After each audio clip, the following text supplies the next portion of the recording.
Darabashek batem didi madmumam shetem tagiu gam at 70 at 80 at 20 אם הרבה בריאות. תודה. אילן, אני מבקשת לפתוח את הקשת. גם שמחרה. דליה, כולה למה אמרו זה? לילה. שקט בבקשה. מה? קדימה נכון.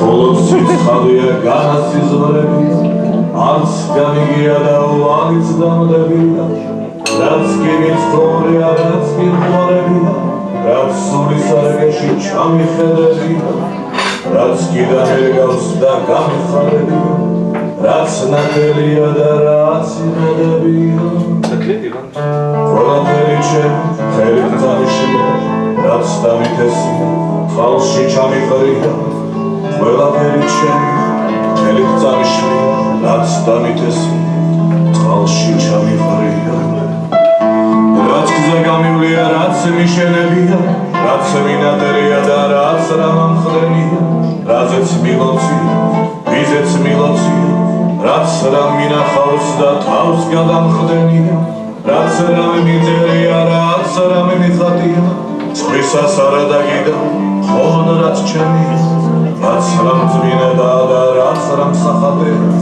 რადაც დავხარჯულო დარდი გამჩენია Profesor Smerlebo, როგორც უკვე გაცნობთ, ჩვენი განათლების მეორე ნაწილი არის ცეკვის სტროფიალი.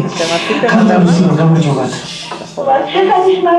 მეცინასწავლე შეუთავს ეს შეგრებულად შეუთავს ეს სიმღერა თქვენს გადაცემაში. ნარკვენი ასეთი მუსიკის ფონზე. დიდი დრო არ გასულა. სულ 35 წელია იმ მნიშვნელოვანი ისტორიული მოვლენის დაწყებიდან. როდესაც 18-მა ქართველმა ებრაელმა ოჯახმა გაერო წერილი მისწერა საბჭოთა კავშირმა ქილიშმა დაასწრა და დაიწყო ებრაელთა წამოსვლა საუკუნეების ნანატრდა ნაოცნება ისტორიულ სამშობლოში. მაგრამ ისრაელში ამოსვლამ დიდი ცხოვრებისეული გარდატეხად გამოიწვია და 1000 წელთან გამოტარებული ოცნების ახდენით აღწევანებას განცდა და წუხიდი, ნოსტალგია და ზნეობელობაც დაერთო. ჩვენი ჩამოსვლის ამ პერიოდს ფეხთაფეხ მოჰყვა 1973 წლის კიპურის ომით და ყოფნა არ ყოფნის საკითხი კვლავ დადგა ისრაელის სახელმწიფოსთვის. დასწარზე გულები, ნაკლიანი ხმა და ნოსტალგიური მძიმე განცდა აღვედევნა დიდ სიხარულთან. სწორედ ამ დროს გაისმა თელავივის ქუჩებში ქართული მუსიკისა და ქართული დოლის ხმა. ქორეოგრაფი ილია ნამთავაშვილი ისრაელში ქართული სიმღერისა და ცეკვის ანსამბლს აღალიბებდა და თელავივში რეპეტიციებს ატარებდა. ეს კი საუკუნე და მალამო იყო, რასაც შეეძლო ნოსტალგიური წუხიდის შემსუბუქება. ჩემთვის კი განსაკუთრებით, რადგანაც რეპეტიციებზე დასწრების საშუალება ანიავებდა ჩემში ახალჩამოსულის გულღრას. ანსამბლის მოცეკვავათა შორის ჩემთვის საოცარი უნარი, მოხდენილობით და შესანიშნავი ქართული აღნაგობით გამოირჩეოდა დღევანდელი ჩვენი რესპონდენტი, რომელიც პირველად იქ ზურიკო რიჟინაშვილი, დღეს ზალმან როდელად ცნობილი. ზურიკო რიჟინაშვილი დაიბადა და გაიზარდა ქუთაისში. იგი ჯერ კიდევ ბავშვი აიღონია ქართული ცეკვების ტრფიალმა. ქართული ცეკვები ხო ისევე მშვენიერია, როგორც საქართველოს ხალხური ბუნება. მისი მწვერვალებზე და ვაჟვარდოვანიცაა.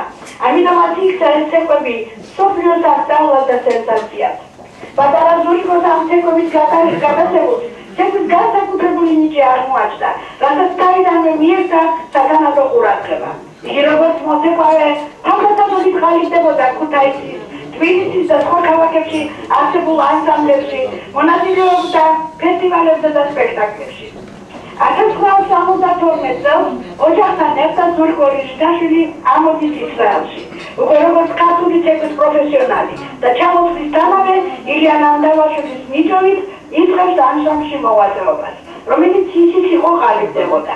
ილია ნამთავაშვილის ანსამბლი, რომლის სახელი უკვე გვხვდა ისრაელში 1975 წელს გამართულ საერთაშორისო ფესტივალზე, რომელშიც 27 ქვეყანა მონაწილეობს, პირველ ადგილს იღებს და გზა ეხსნება საზღვარგარეთ გასტროლებისათვის.